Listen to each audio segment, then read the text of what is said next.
morning. Good morning, everybody. How is everybody doing? I hope you all are doing well.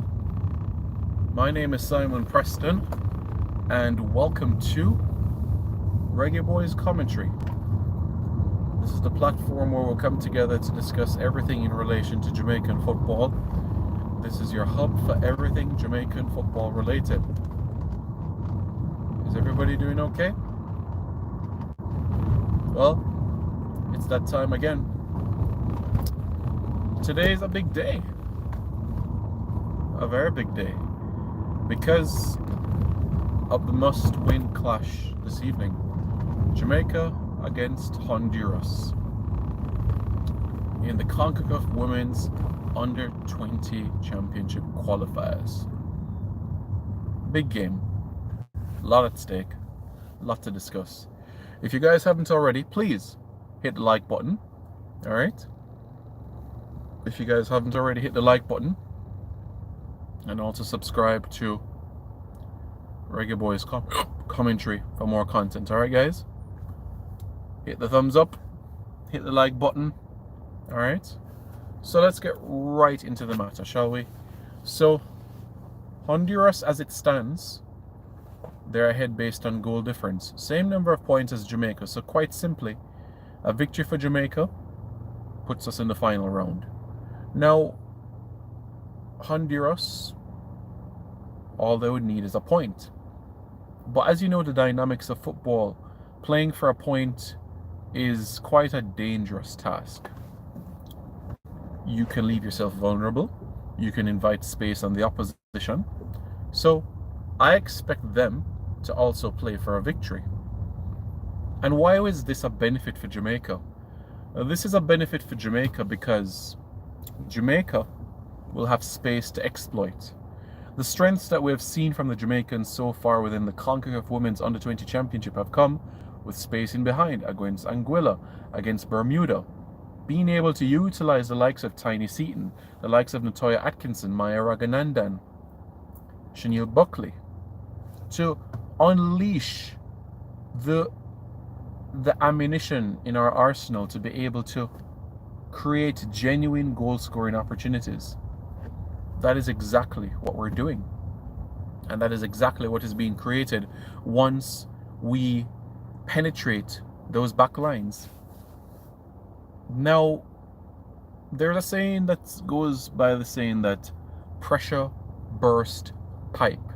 Have you guys heard that before? Pressure burst pipe? Now, Honduras can clog the middle all they want. Anguilla did it. In the second half, Jamaica still scored. Bermuda did it. Jamaica still scored. Honduras could employ something similar this evening. But there's a saying that goes by the saying, pressure burst pipe. And what does that say? What does that tell you? The consistency. Keeping on chipping away. The constant aspect of ensuring that you are a menace to the opposition, assertive. That in itself is everything. That in itself should give you everything. So I know for a fact that the likes of Maya Raghunandan, Tiny Seaton, Natoya Atkinson, Chanel Buckley will be going all guns blazing to get Jamaica's goal. It will require a little bit of patience, similar to what happened against Bermuda. But we'll get there. Everything in life falls into place in time. You guys know the song? You can get it if you really want.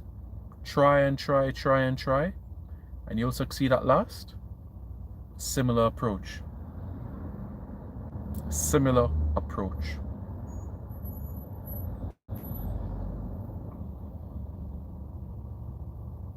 And that's exactly how we should look at it.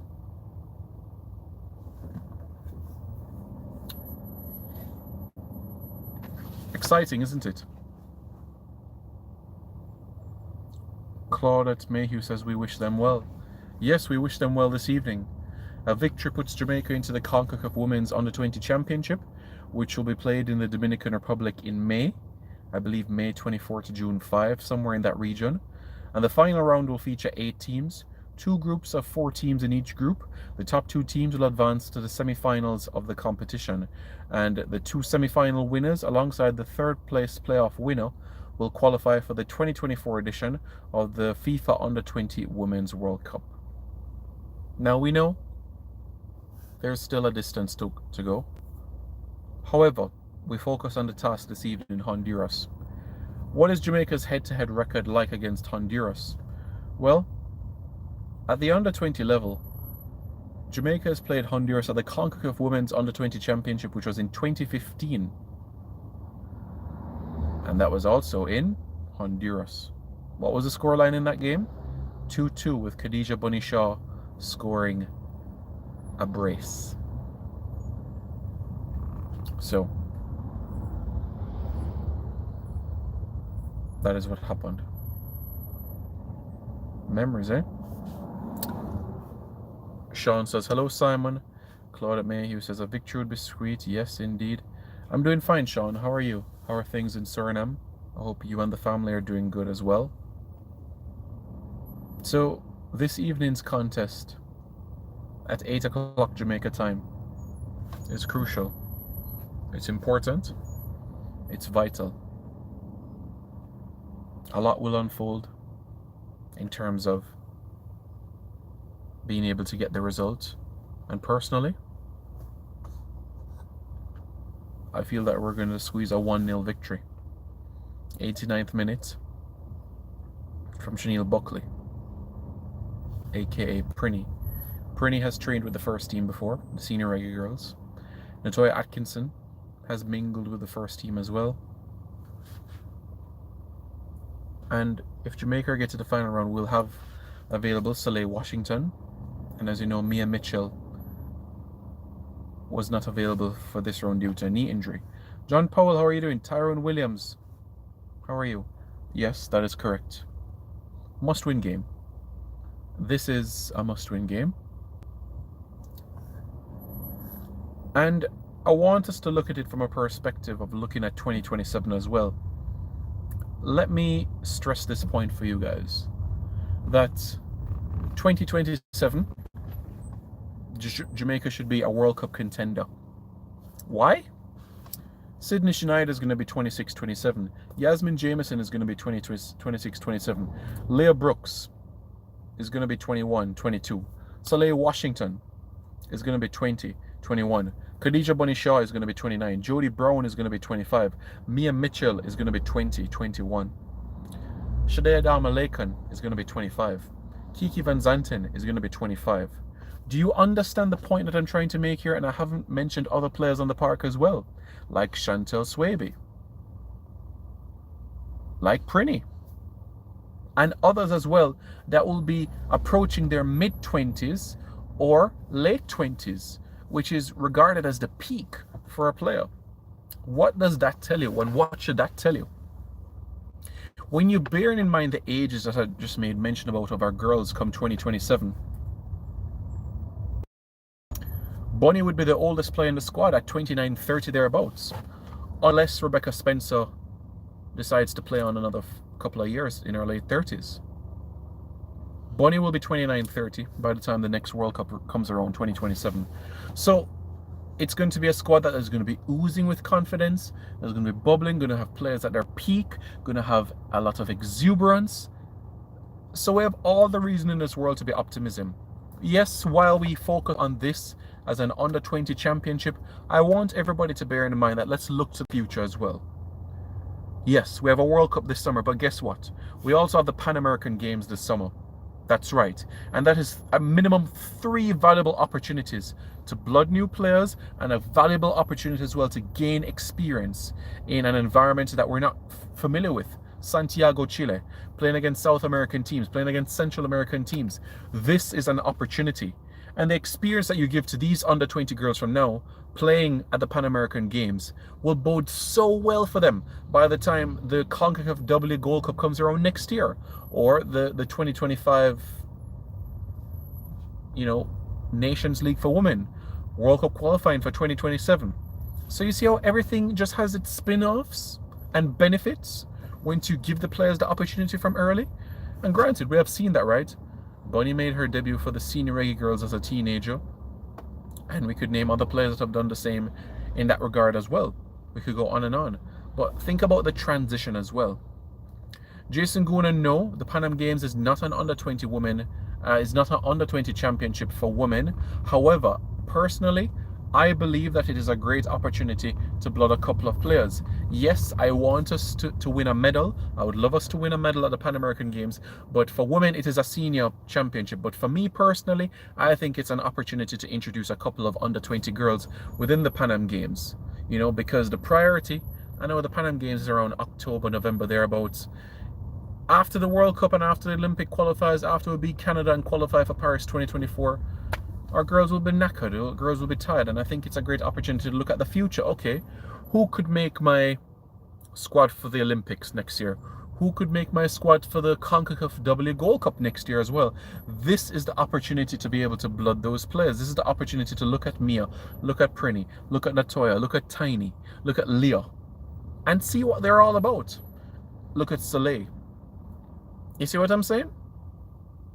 So these are the valuable opportunities. Okay, Sean, good to hear from you.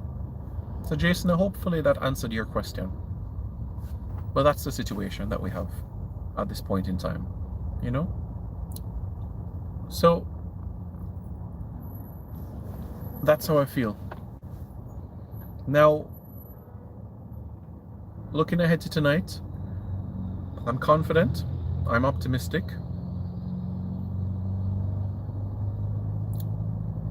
And I want everybody again to bear in mind the future that lies ahead for our girls. After the World Cup, we have the Olympic qualifiers in September, which is a home and away series against Canada. Home, first leg, away in Toronto, second leg. Qualify for the Olympics if we're able to get through that. And that means that Jamaica would automatically qualify for the CONCACAF W Gold Cup. Another point now. The Pan American Games follows the Olympic qualifiers. Now,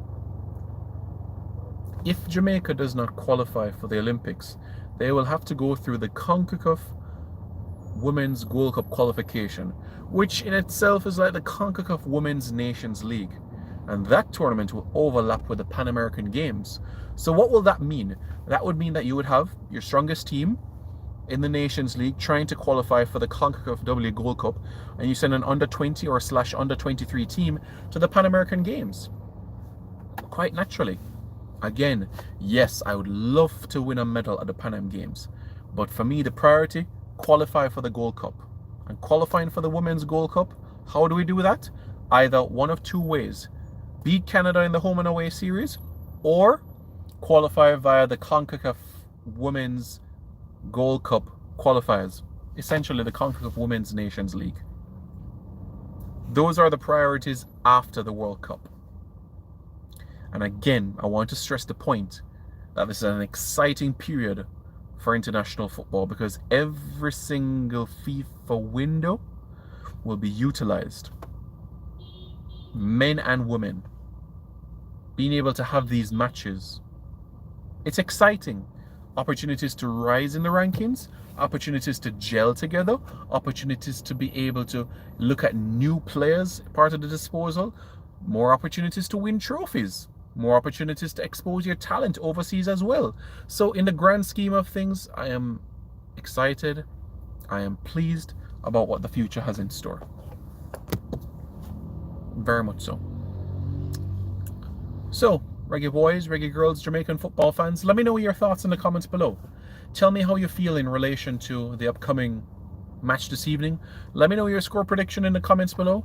All right, guys, be safe today, and everything will fall into place in due time, okay? Everything will fall into place in due time. Alright guys, speak soon.